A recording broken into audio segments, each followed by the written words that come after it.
مشكورا.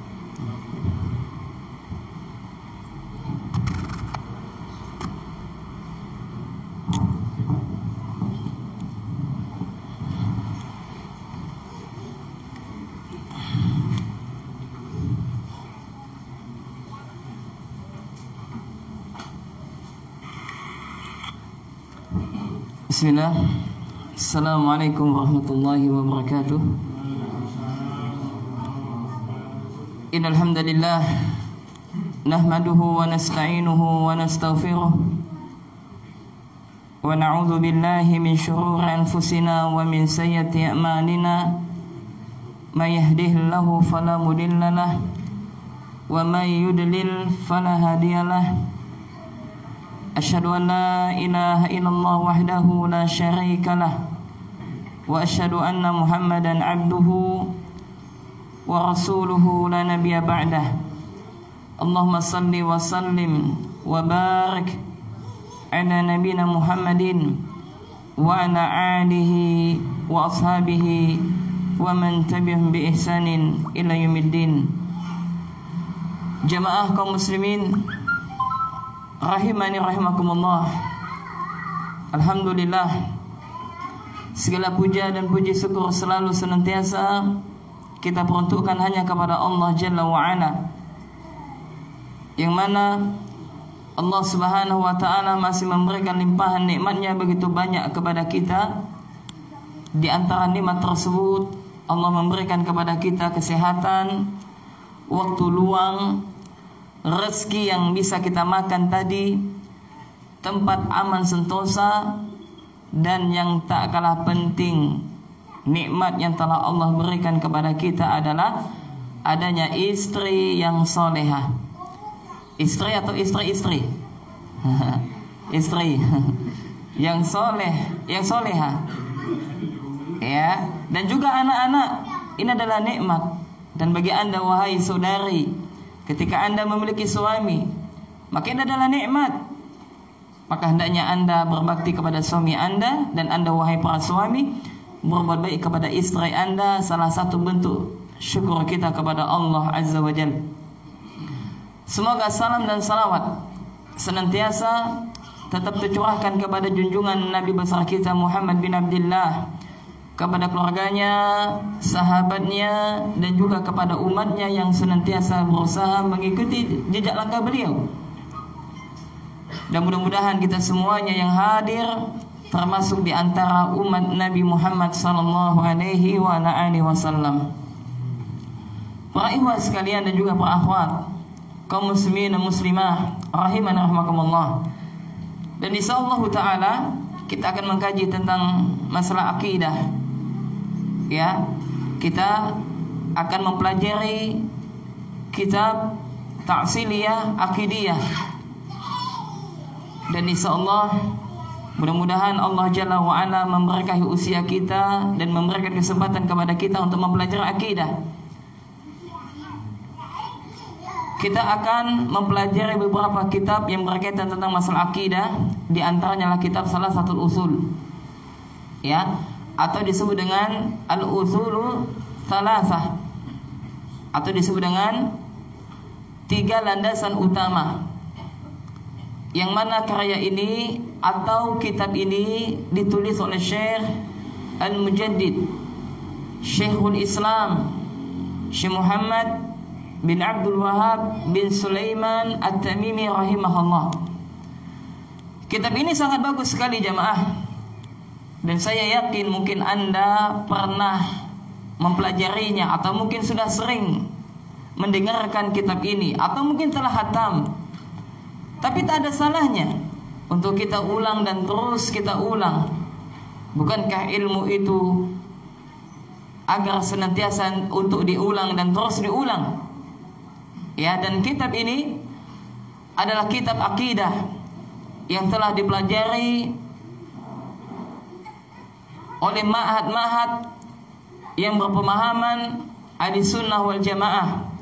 Dan kitab ini juga dikaji oleh para asatidzah kita dan didaurahkan dan yang semisalnya. Dan kitab ini jamaah rahimani rahimakumullah adalah kitab yang sangat bagus sekali. Ya, maka yang pertama kita akan menjelaskan sedikit tentang daripada judul kitab ini. Ya. Kitab ini judulnya adalah diberi nama oleh muallif Al-Usulus Thalathah Al-Usulus Thalathah. Ya, yakni judulnya adalah 3 landasan utama. 3 landasan utama. Yang mana kitab ini ditulis oleh Syekh yang bernama Syekh Muhammad bin Abdul Wahhab bin Sulaiman At-Tamimi. Kitab ini, para ikhwah sekalian rahimani rahimakumullah, berkaitan dengan, kalau disebutkan Al-Usulus Thalathah, maka artinya adalah 3 landasan utama. Apa? 3 landasan utama. Yang dimaksud dengan 3 landasan utama di sini adalah yang pertama ma'rifatullah, mengenal Allah Subhanahu wa taala. Kemudian yang kedua adalah ma'rifatun Nabi sallallahu alaihi wa alihi wasallam, mengenal Nabi Muhammad sallallahu alaihi wa alihi wasallam. Dan yang ketiga adalah ma'rifatud dinil Islam, mengenal agama Islam. Ya, inilah yang dimaksud dengan Al-Usulus Thalathah, 3 landasan utama yang diinginkan atau yang ingin disampaikan oleh muallif. Jadi kalau Anda sebutkan muallif, itu artinya adalah apa? Penulis kitab ini, atau bahasa lain adalah pengarang kitab ini. Paham ya? Jadi kitab salah satu usul atau Al-Usulus Thalathah itu artinya adalah 3 landasan utama. Apa yang dimaksud dengan 3 landasan utama? Yang diinginkan oleh penulis kitab ini adalah menjelaskan tentang ma'rifatullah, tentang mengenal Allah Subhanahu wa taala. Yang kedua adalah ma'rifatun Nabi, mengenal Nabi sallallahu alaihi wa alihi wasallam. Dan yang ketiga adalah ma'rifatud dinil Islam, mengenal agama Islam. Pertanyaannya, apa keutamaan mengenal 3 hal ini? Ada yang tahu enggak? Apa keutamaannya? Kenapa kita harus mengenal 3 hal ini? Mengenal Allah Subhanahu wa taala, mengenal Nabi Muhammad sallallahu alaihi wasallam, dan mengenal agama Islam. Apa keutamanya jamaah? Sahih, Masya Allah. Dan nikah belum? Belum. Semoga cepat ya nak. Barakallahu fiik. Ya. Keutamaannya adalah bahwasanya barang siapa yang mempelajari 3 hal tersebut, maka tentu saja harapan kita adalah agar kita bisa menjawab pertanyaan munkar dan nakir, sebagaimana dalam sebuah hadis yang diriwayatkan oleh Imam Ahmad, Abu Daud, dan juga yang lainnya, yang mana para ulama kita menyebutkan bahwasanya hadis ini adalah hadis yang sahih. Ini dari sahabat yang mulia yang bernama Al-Barra Ibnu Azib radhiyallahu ta'ala anhu, di mana di dalam hadis tersebut Rasulullah sallallahu alaihi wa alihi wasallam menceritakan tentang kisah seseorang atau setiap manusia ketika dia hendak meninggal dunia atau ketika dia meninggal dunia. Yang mana jamaah rahiman rahimakumullah, setiap kita akan pasti bertemu dengan hal ini. Dan ini sebagaimana pernah kami sampaikan pada pembahasan tema yakni apa? Perjalanan panjang setelah kematian. Bagaimana dia akan dicabut nyawanya oleh malaikat? Bagaimana dibawa nyawanya ke atas? Jadi setelah nanti nyawa seseorang dicabut, maka nyawanya akan dibawa ke atas oleh malaikat. Sehingga kalau seandainya dia adalah orang yang soleh, orang yang taat kepada Allah, maka ruhnya akan mengeluarkan semerbak bau yang harum, sehingga malaikat di langit akan saling bertanya, roh siapakah ini? Amat baik nasibnya, amat mulia rohnya, dan amat bau sekali harum baunya. Maka malaikat yang membawa nama yang membawa roh tersebut mengatakan ini adalah fulan bin fulan. Akan disebutkan nama yang dia sukai ketika di dunia. Maka dibukalah pintu langit jamaah. Kemudian setelah itu, ketika jenazah tersebut dibawa kepada pemakaman, maksudnya dimasukkan ke dalam tanah, dan para takziah meninggalkan tempat pemakaman tersebut, maka disebutkan dalam hadis tersebut bahwasanya 7 langkah kaki orang-orang yang telah mengantarkan mayit ke dalam kuburan tersebut, maka datanglah 2 malaikat jamaah. Yang mana 2 malaikat ini siapa namanya? Munkar dan Nakir, yang akan bertanya kepada orang tersebut tentang 3 perkara. Baik dia itu orang yang muslim ataukah orang yang kafir, baik dia itu orang yang taat, yang soleh, ataukah orang yang toleh, yang tidak taat kepada Allah, maka akan ditanya dengan pertanyaan, man rabbuk, siapa Rabbmu, siapa Tuhanmu, man dinuk, apa agamamu, ya, dan ditanya man nabiyuk, ya, siapa nabimu. Maka setiap daripada kita hadirin dan hadirat rahimani rahimakumullah, yang saat ini kaki kita berada di atas tanah, yang mana saat ini nyawa kita ya masih Allah Subhanahu wa taala berikan kesempatan, yang mana nyawa kita bersatu dengan jasad kita saat ini, yang mana suatu saat setiap daripada kita akan ditanya tentang 3 perkara ini jamaah, kecuali mereka yang memang telah dikecualikan oleh dalil. Maka setiap kita akan ditanya, siapa Rabbnya, siapa nabinya, dan apa agamanya. Maka apabila dia seorang muslim yang taat kepada Allah selama hidupnya, dia mentauhidkan Allah, dia mengenal Allah Jalla wa'ala, dia menunaikan hak-hak Allah Azza wa Jal, dia mencintai Nabi yang mulia sallallahu alaihi wasallam, dan dia menunaikan hak daripada Nabi, dan dia mengenal agama Islam, dan dia menjalankan perintah Islam dan menjauhi larangan yang telah dilarang di dalam syariat Islam, maka dia akan selamat. Dia akan selamat. Maka tentu saja ya, kita yang hadir maupun siapapun Anda yang mendengarkan kajian ini, kita berdoa kepada Allah Azza wa Jal, mudah-mudahan Allah Subhanahu wa taala memberikan taufik kepada kita dan diberikan kemudahan oleh Allah Subhanahu wa taala untuk menjawab pertanyaan 2 malaikat yang telah kami sebutkan tadi.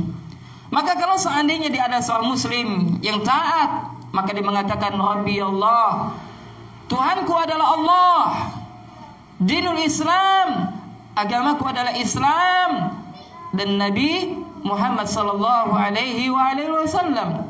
Ya, apabila sebaliknya jemaah, kalau seandainya dia di dunia termasuk orang yang kufur kepada Allah, orang yang ingkar kepada Allah, ingkar kepada Nabi yang mulia sallallahu alaihi wasallam, dan berpaling daripada agama Islam, jadi mereka orang-orang kafir, maka mereka tidak akan mendapatkan taufik oleh Allah, dan mereka tak akan bisa menjawab 3 pertanyaan ini.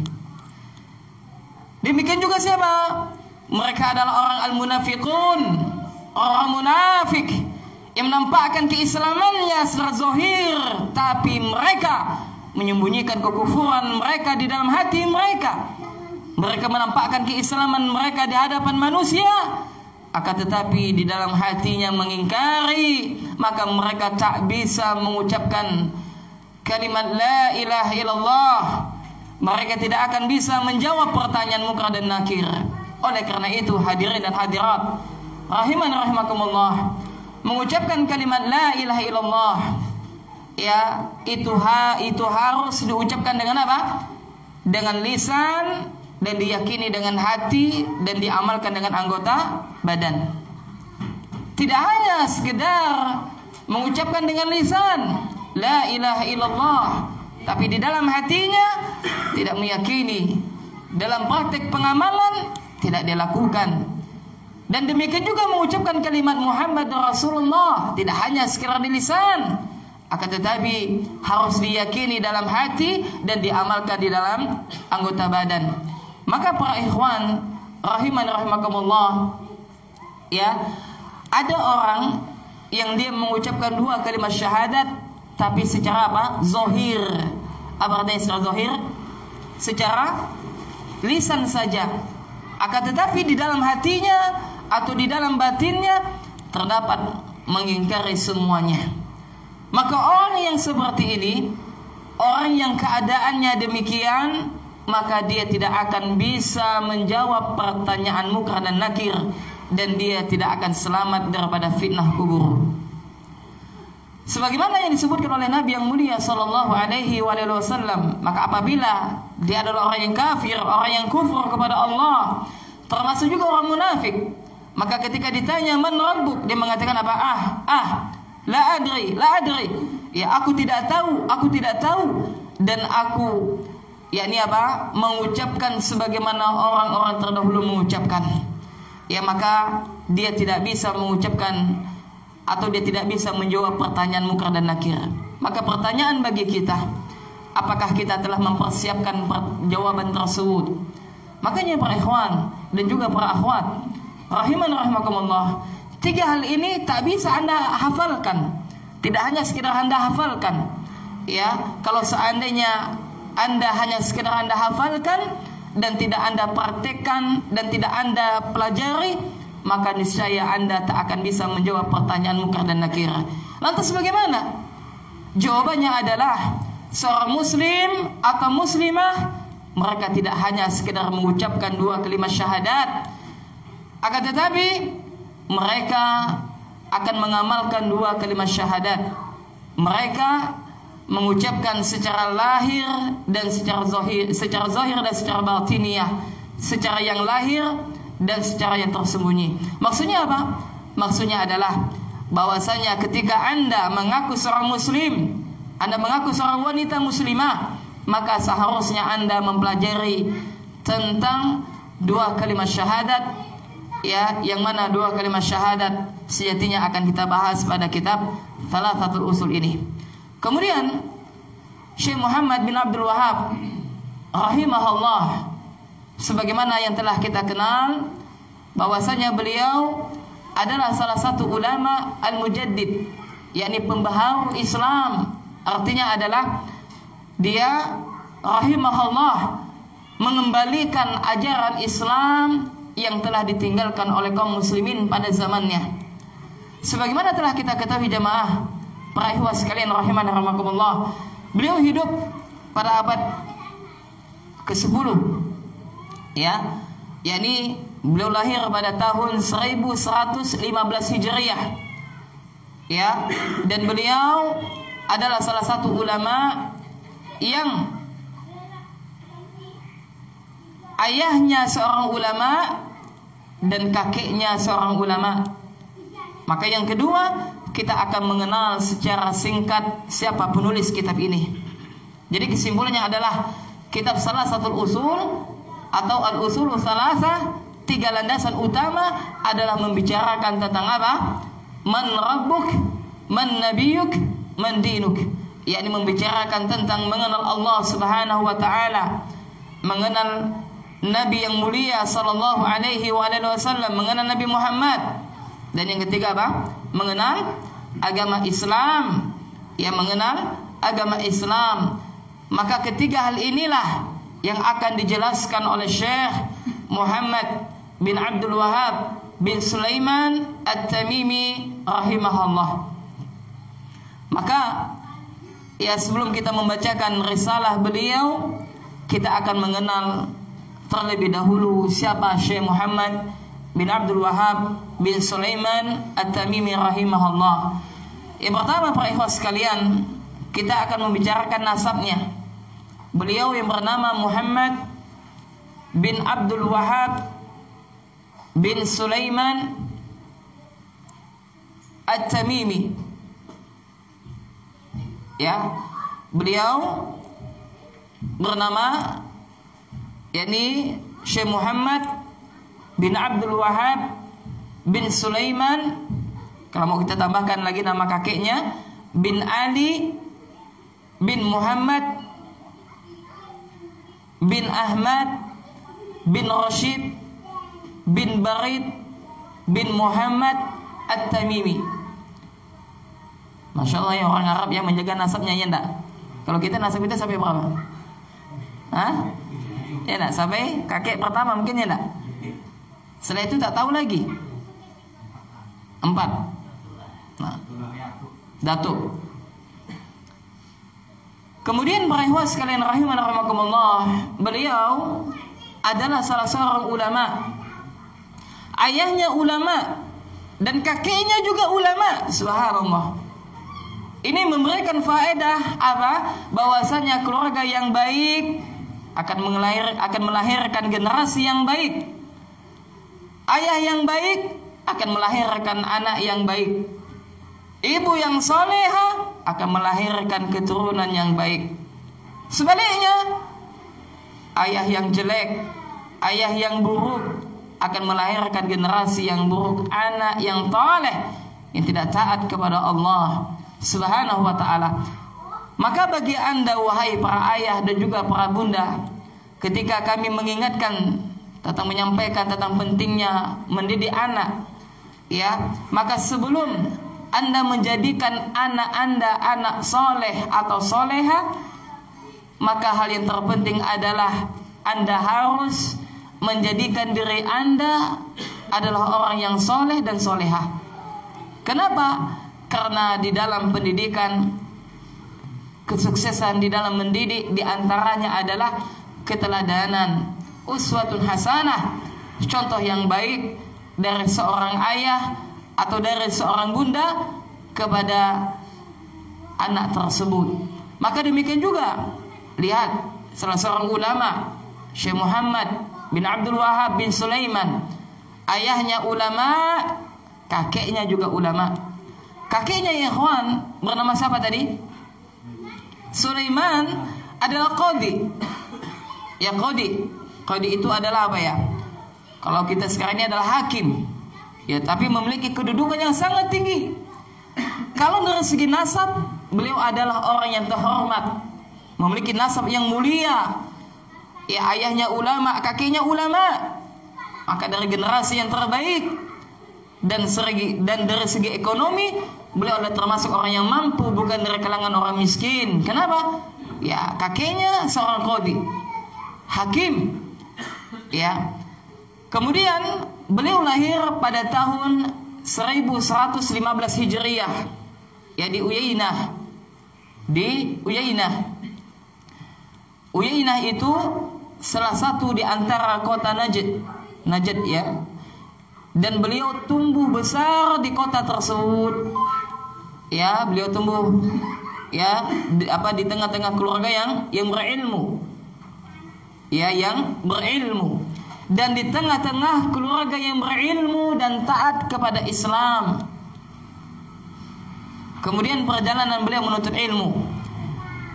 Kemudian para ikhwan sekalian rahimani rahimakumullah, pada usia 10 tahun beliau telah mempelajari Al-Quran serta hafal Al-Quran.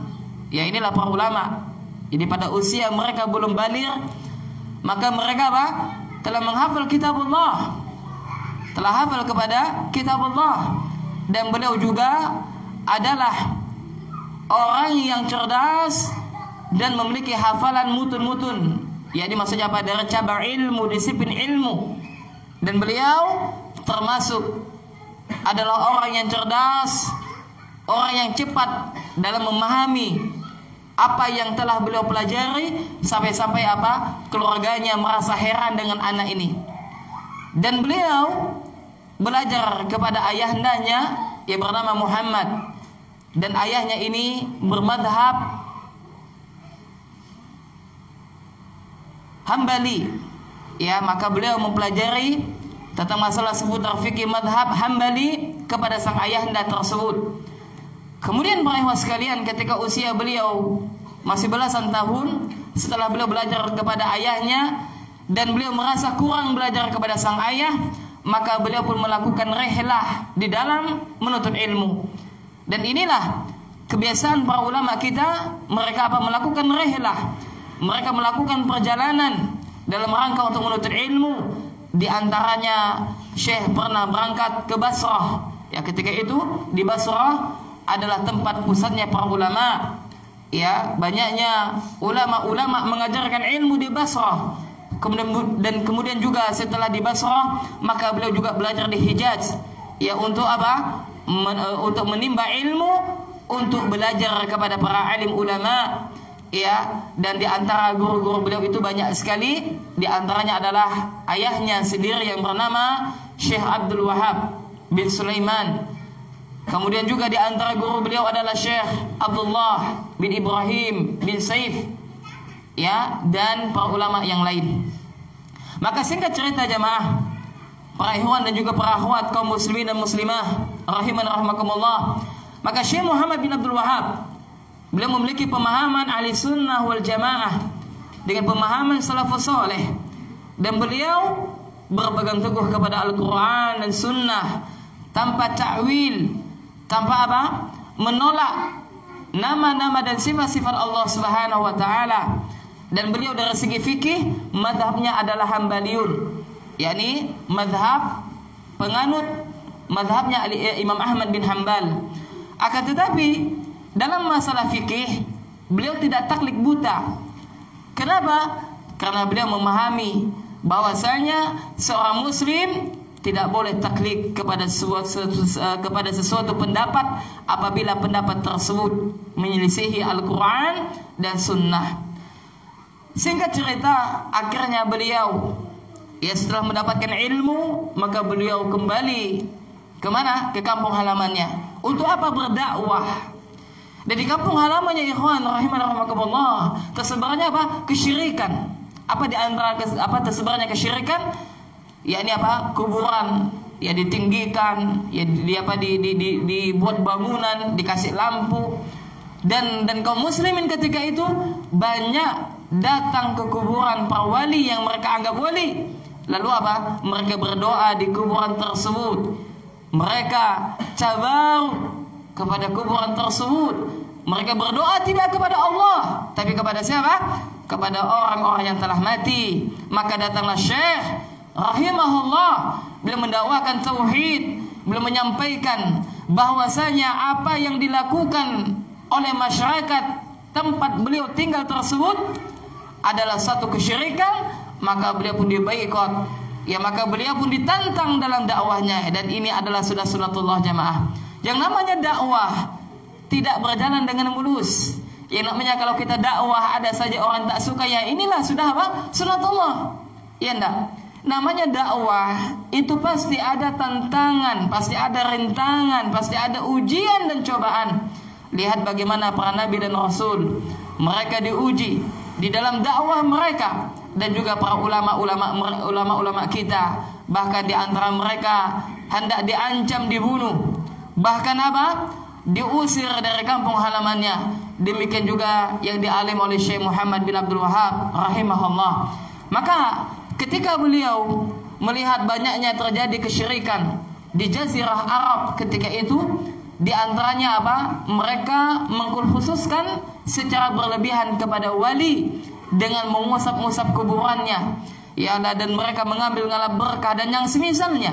Maka akhirnya Syekh Muhammad bin Abdul Wahab rahimahullah, beliau mendakwakan tauhid, ya, sehingga atas taufik daripada Allah Jalla wa Ala banyak orang menerima dakwah beliau dan banyak pula yang menolak, sehingga beliau memilih untuk berhijrah dari kampung halamannya menuju kota Diriyah. Yang menuju apa? Kota Diriyah. Dan disitulah awal dakwah ini berkembang ke pelosok penjuru dunia. Akhirnya beliau berjumpa dengan sosok, yakni penguasa yang bernama Muhammad bin Saud. Dengan rahmat Allah Azza wa Jal, beliau berdua melakukan kerjasama untuk saling bahu-membahu dalam berdakwah dan untuk mengembalikan kemurnian agama Islam dan menghilangkan segala perkara baru dalam agama yang bertentangan dengan syariat. Maka dari sinilah munculnya cikal bakal kerajaan Arab Saudi. Ya, dan akhirnya atas taufik daripada Allah Subhanahu wa taala, maka beliau didukung dengan pemimpin yang bernama Muhammad bin Saud, dan akhirnya Allah Azza wa Jal memberikan negara Saudi Arabia yang saat ini yang kita lihat, yang kita saksikan atas dakwahnya Syekh Muhammad bin Abdul Wahab. Maka Saudi Arabia yakni menegakkan tauhid, negeri tauhid. Dan kita lihat ya ikhwan, ya, di sana tidak ada kuburan yang ditinggikannya, enggak, kecuali di mana? Di Iran. Di Iran ya banyak apa? Kaum Syiah. Dan beliau ya ikhwan rahimakumullah banyak sekali menulis kitab-kitab beliau. Ya, beliau banyak sekali memberikan karya ilmiah, peninggalan. Dan kitab-kitab beliau adalah menjelaskan tentang masalah akidah. Kenapa? Karena pada zaman beliau tersebarnya kesyirikan. Ya, dan celakanya mereka menganggap itu adalah satu ibadah. Maka nanti kalau misalkan telah selesai kitab ini, nanti lanjut kepada kitab Qawaidul Arba. Kemudian setelah itu lanjut kepada kitab Ushulus Sittah. Ya, kemudian setelah itu lanjut kepada kitab Nawaqidul Islam. Dan ini adalah kitab-kitab yang ditulis oleh Syekh Muhammad bin Abdul Wahab bin Sulaiman At-Tamimi rahimahullah. Maka di antara kitab beliau adalah kitab Tauhid. Kitab Tauhid, ya, kitab Tauhid. Kemudian juga di antara kitab beliau adalah Fadlul Islam, keutamaan Islam. Dan di antara kitab beliau juga adalah Kasyfus Syubhat. Kemudian juga di antara kitab beliau juga adalah Masail Jahiliyah. Ya, dan juga di antara kitab beliau adalah Nawaqidul Islam, Qawaidul Arba, Ushulus Sittah, ya, dan kitab Salah Satu Usul, dan masih banyak kitab-kitab beliau. Nah, salah satu kitab yang beliau tulis adalah Salah Satu Usul, yang mana yang akan kita pelajari biidznillah. Nah, demikianlah tentang secara singkat biografi daripada Syekh Muhammad bin Abdul Wahab rahimahullahu ta'ala. Akan tetapi ikhwan, banyak para pendengki yakni yang tidak setuju dengan dakwah beliau, sehingga apa? Beliau difitnah dengan apa? Dengan apa? Dengan dikatakan adalah syekh suka membunuh, haus darah, dan bahkan sekarang disebut dengan apa? Wahabi. Ya enggak? Antum disebut Wahabi nih. Ya. Ya enggak? Ya, maka subhanallah yang kesin apa? Orang yang apa? Yang memfitnah ini. Ya, maka beliau ini menjelaskan, ya, beliau menjelaskan di dalam kitab beliau itu adalah bantahan. Ya, ada risalah syekh yang beliau menjelaskan semua apa-apa yang telah beliau sebutkan. Ya, di antara yang difitnah oleh beliau adalah beliau suka mengkafirkan. Kenapa? Kitab beliau ada Nawaqidul Islam, pembata-pembata keislaman. Maka di sana disebutkan oleh syekh bahwasanya beliau menyebutkan tentang pembatal keislaman ini adalah secara umum, tidak secara person. Nah, itu adalah bantahan beliau. Ya. Kemudian banyak sekali fitnah yang ditujukan kepada beliau, dan bahkan setiap orang yang mendakwakan tauhid maka disebut dengan Wahabi. Ya, dan inilah merupakan sunatullah bahwasanya setan itu tidak hanya dari kalangan jin, dari kalangan manusia pun terdapat setan. Sebagaimana Rasulullah sallallahu alaihi wasallam bersabda bahwasanya Nabi itu apa? Pernah membuat garis yang lurus. Ya, lalu Nabi mengatakan hada sabilullah mustaqiman. Ini adalah jalan Allah yang lurus, yang tidak berbelok. Maka setelah itu apa? Nabi membuat garis ke kanan, ke kiri, ke kanan, ke kiri. Nabi mengatakan hadhihi subul. Ini adalah jalan-jalan yang akan membuat manusia yakni apa? Menyimpang daripada jalan yang lurus. Dan setiap jalan tersebut kata Nabi terdapat penyeru, ada seorang dai yang apa? Yang menyerukan manusia agar masuk ke dalam jalan yang menyimpang tersebut. Maka dai itu ada dua. Ada dai yang betul-betul dai yang mengajak kepada jalan Allah Subhanahu wa taala, dan ada juga dai yang mengajak kepada apa? Ke nerakanya Allah, yang Nabi sebutkan lisan-lisan mereka yakni adalah sama seperti kita. Ini akan tetapi hati-hati mereka seperti hati-hati syaitan, yakni mereka menghalalkan apa yang Allah haramkan dan sebaliknya mengharamkan apa yang telah Allah halalkan. Kemudian para ikhwan sekalian rahimani rahimakumullah, maka salah satu keberkahan dan keikhlasan Syekh Muhammad bin Abdul Wahhab ya bin Sulaiman At-Tamimi rahimahullah, maka kitab beliau sampai sekarang ya, maka kitabnya ini ya sampai sekarang dan banyak dipelajari oleh kaum muslimin, dan ini menunjukkan bahwasanya apa yang beliau sampaikan itu adalah kebenaran, yakni bersumber daripada Al-Quran dan hadis Nabi Sallallahu Alaihi Wasallam. Maka setiap umat Islam, maka mereka harus mempelajari daripada kitab ini agar mereka dapat selamat, agar mereka dapat mentauhidkan Allah Subhanahu wa taala. Nah, demikian para ikhwan sekalian rahimani rahimakumullah tentang biografi singkat daripada Syekh Muhammad bin Abdul Wahhab bin Sulaiman At-Tamimi rahimahullahu taala. Kemudian ya para ikhwan sekalian rahimani rahimakumullah, Syekh Muhammad bin Abdul Wahhab beliau ya memulai kitabnya dengan menyebut nama Allah Subhanahu wa taala. Sudah masuk waktu azan? Belum? Nah, maka kita baca ya, beliau menyebutkan bismillahirrahmanirrahim. Ya, beliau yang pertama Syekh Muhammad bin Abdul Wahhab bin Sulaiman At-Tamimi rahimahullah, sebelum beliau memulai kitabnya ini membahas 3 landasan utama, maka beliau memberikan muqaddimah di dalam kitab ini dengan muqaddimah dengan pembukaan yang sangat bermanfaat. Yakni apa? Beliau memulai kitabnya dengan mengucapkan basmalah, dengan menyebut nama Allah yang Maha Pengasih lagi Maha Penyayang. Maka yang pertama kita akan jelaskan secara singkat makna daripada basmalah. Ya, apa sebabnya beliau memulai kitabnya dengan basmalah? Ada beberapa sebab para ikhwah sekalian dan juga para akhwat. Yang pertama, sebab kenapa beliau memulai kitabnya dengan basmalah. Coba anda perhatikannya di dalam kitab-kitab Syekh, ya salah satunya adalah kitab Salasatul Usul atau kitab Nawaqidul Islam, ya kitab Kashfus Syubhat, Kitabut Tauhid. Maka beliau memulai dengan basmalah. Maka ada sebabnya. Maka para ulama mengatakan bahwasanya ada beberapa sebab alasan kenapa beliau memulai kitabnya dengan basmalah. Yang pertama adalah untuk mengikuti Al-Quran. Ya, untuk apa? Untuk mengikuti Al-Quran. Yang mana sebagaimana telah kita ketahui bahwasanya di dalam Al-Quran Allah Subhanahu wa taala memulai kitabnya dengan apa? Dengan basmalah. Kecuali ada satu surah yang tidak diawali dengan basmalah. Surat apa itu? Nama At-Taubah. Ya, maka semua di dalam Al-Quran dimulai dengan basmalah. Kemudian yang kedua, sebab yang kedua adalah untuk mengikuti yang dilakukan oleh Rasulullah Sallallahu Alaihi Wasallam. Lihat, ketika kita mempelajari sirah Nabi, maka apa?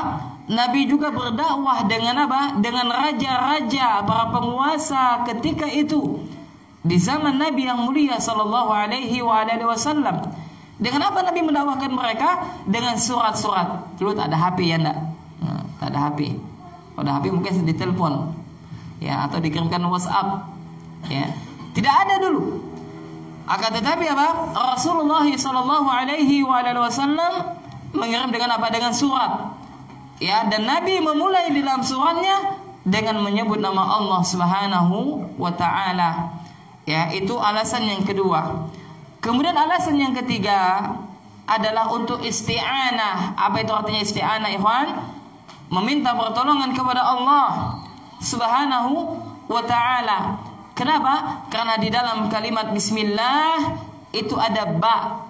Ba di situ kalau kita belajar dalam ilmu nahwu disebutkan adalah isti'anah, namanya adalah isti'anah. Artinya apa? Seseorang itu haruslah senantiasa meminta pertolongan kepada Allah Subhanahu wa taala. Ya, dengan apa? Dengan menyebut namanya. Maka dikatakan bismillahi, ya di situ ada ismullah, ada nama Allah. Maksudnya adalah nama-nama Allah Subhanahu wa ta'ala. Maka kalau nama Allah itu apa namanya? Isim, fi'il atau huruf? Anda pernah belajar bahasa Arab belum? Isim. Nah, kenapa isim? Nah, kenapa isim? Nah?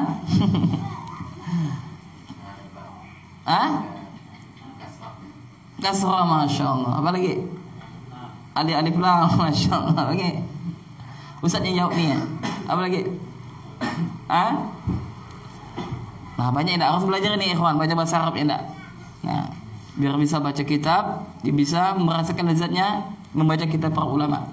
Tapi sudah masuk waktu azan ya?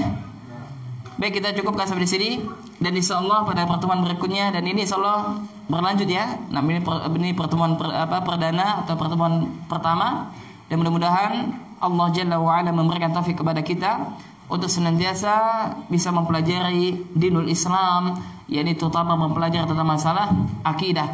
Dan nanti insyaallah ikhwan, sistem kita belajar ini tidak mensyarah begitu panjang. Ya, karena ada kajian umum ya. Ya, kita sebutkan saja penjelasan secara singkat dan kami rangkumkan, dan nanti akan kami sebutkan poin-poin penting.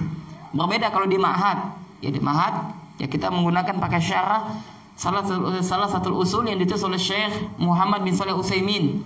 Ya, maka di sana panjang. Ya, maka yang kita inginkan adalah ya tidak terlalu panjang dalam penjelasannya, singkat, padat, kalau bisa faham dan melekat di otak kita dan dapat kita amalkan dalam kehidupan keseharian kita. Nah, demikian, dan insyaallah pada pertemuan berikutnya mudah-mudahan Allah Jalla wa Ala mempertemukan kita kembali. Kita cukupkan sampai di sini. Yang benar itu datangnya dari Allah Subhanahu wa taala, yang salah dari saya dan dari syaitan. Untuk itu saya mohon ampun kepada Allah, dan kita tutup majelis kita dengan doa kafaratul majelis. Subhanakallahumma wa bihamdik, asyhadu an la ilaha illa anta, astaghfiruka wa atubu ilaik. Assalamualaikum warahmatullahi wabarakatuh.